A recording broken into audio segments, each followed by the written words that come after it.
بسم اللہ الرحمن الرحیم۔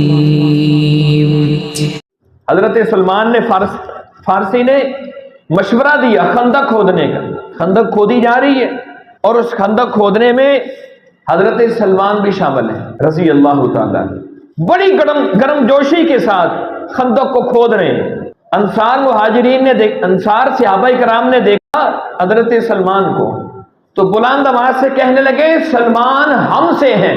اور میں ایک حدیث کی روشنی میں یوں کہوں گا کہ حضرت سلمان وہ شخصیت ہیں جن کے ساتھ اللہ رب العزت محبت کرتا ہے، کیونکہ رسول اللہ صلی اللہ علیہ وسلم کا فرمان ہے کہ جب کسی شخص کے ساتھ اللہ محبت کرتا ہے اللہ جبرائیل کو بلاتا ہے، پھر جبرائیل کے ذریعے فرشتوں کے اندر اس کی محبت کو ڈالا جاتا ہے، پھر فرشتوں کے ذریعے سے زمین کے اوپر اس کی محبت کو اتارا جاتا ہے اور زمین کی ہر چیز اس کے ساتھ محبت کرتی ہے۔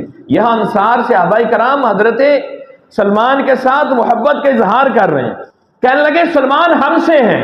ادھر سے مہاجرین نے سنا، کہنے لگے نہیں سلمان ہم سے ہیں۔ دونوں گروہ اللہ کے پیغمبر علیہ السلام کے صحابہ کے دونوں گروہ محبت کا اظہار کر رہے ہیں۔ انصار کہہ رہے ہیں ہم سے ہیں، مہاجرین کہہ رہے ہیں ہم سے ہیں۔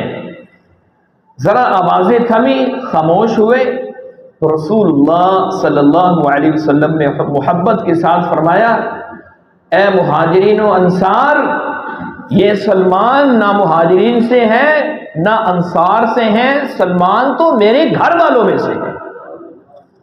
یہ بہت بڑا مقام ہے۔ سلمان تیری قسمت کے کیا کہنے، تیرے شرف کے کیا کہنے، تیرے مقام کے کیا کہنے، تجھے رسول اللہ صلی اللہ علیہ وسلم نے اپنے گھر والوں میں شامل کی۔ وہ شخصیت کہ جن کے اشاروں کے ساتھ جنت کے دروازے کھلنے، جن کا حوض اکیلا حوض قیامت کے دن پانی کا ہوگا، اس کے علاوہ پانی کا کوئی بندوبست نہیں ہے۔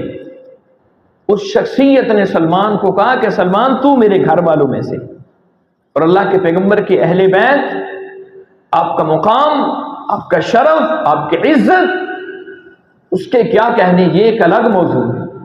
رسول اللہ صلی اللہ علیہ وسلم نے ایک حدیث کے اندر اس شخص کو ہدایت والا کہا ہے جو اللہ کی کتاب اور پیغمبر کے اہل بیت کے ساتھ محبت کرتا ہے، ان کی سیرت کو اپناتا ہے۔